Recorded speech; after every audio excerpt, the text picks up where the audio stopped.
जो हम जीत चुके हैं वो अपडेट नहीं की। जैसे चक्का साहब है, शैली है, रामकरण है, अशोक अरोड़ा है, ऐसे कई सीटें हैं जो हमारे खबर मिली हैं।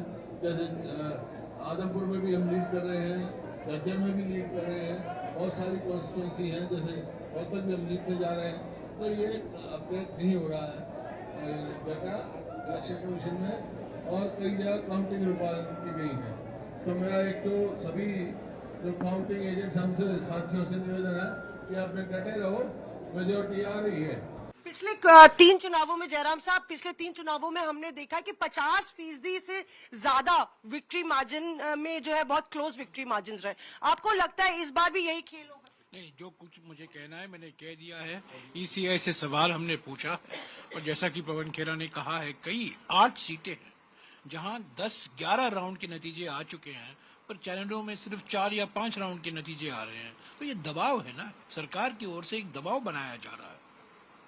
पर इससे क्या फर्क पड़ेगा? आपको लगता है कि प्रशासन दबाव में आएगा? और क्या आप लोग ने कुछ हिदायत दी है स्टेट यूनिट को? हम उम्मीद करते हैं कि ईसीआई इस पर हस्तक्षेप करेगी और जो अप टू डेट रुझान है, जो 11 राउंड हो चुके हैं, जो नतीजा आ चुका है, उसको तो निकाले। वो चौथे या 5वें राउंड पर अटके पड़े हुए हैं। Now, we spoke to Jairam Ramesh and Pawan Kiran. They're right here with us. Let me tell our viewers that the Congress is planning to complain to the Election Commission. The complaint is being readied, and Pawan Khera is right here. And the question really prevails is that they can slow down the results, but still they won't be able to change the results. Now, so what are you alleging? They are trying to put pressure on the district administration, local administration by showing outdated trends. 4th, 5th round, whereas 11, 12 rounds have already been counted. So they are just trying to play a mind game with our workers, with our counting agents, and also with the local administration. Now you're saying that there are almost 8 to 10 seats. Which are those seats you are saying that have not been updated? An example of Vinesh Fogart. We had to point out in all our spokespersons then had to amplify that she's already leading by 5,000, 4,000 some votes. But on all channels, they were showing outdated trends that she's trailing. So this is just one seat. There are 8, 9 such seats where 12 rounds have already taken place. But ECI website is showing 5th or 6th round, and channels and reporters are depending only on the ECI website. Their own ground reporters are not also showing the 11th, 12th round. अगर हरियाणा का 10 साल का कार्यकाल अगर BJP का देखा जाए तो वहाँ कौन सा वर्ग है जो वहाँ खुश है?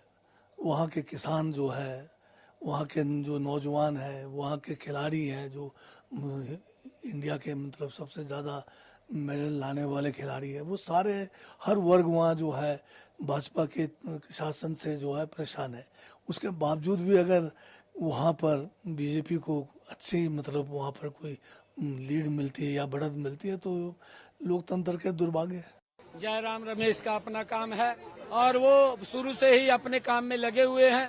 कभी अगर युवाओं की कोई लिस्ट निकालने की रिजल्ट बात हो, उसको भी रोकने के लिए चले जाते हैं, उनका काम है। देश की जनता भारतीय जनता पार्टी की नीतियों से, भारतीय जनता पार्टी के काम से संतुष्ट है, भारतीय जनता पार्टी के साथ है, और उसका प्रमाण इस 2024 के विधानसभा चुनाव में हरियाणा की जनता ने दिया है।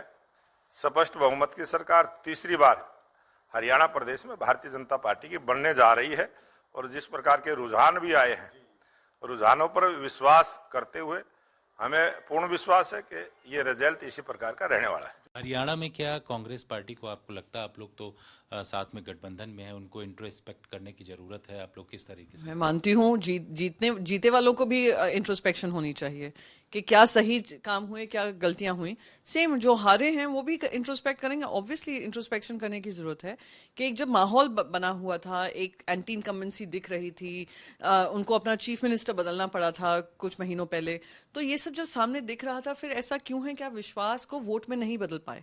सो those are things which I am sure Congress party देखेगी। कैंडिडेट सिलेक्शन में हुआ या आपसी गुटबाजी में हुआ या जनता के बीच में जो आपने मुद्दे रखे थे उसको लेकर हुआ, क्या जो भी रहा होगा वो तो आंकलन करना ही पड़ेगा, असेसमेंट होना पड़ेगा। All right, so the ally is also essentially asking questions of the Congress party today, that it's time for you to introspect as to how could you go so horribly wrong in the state of Haryana. Undoubtedly pressure from the India Alliance as well.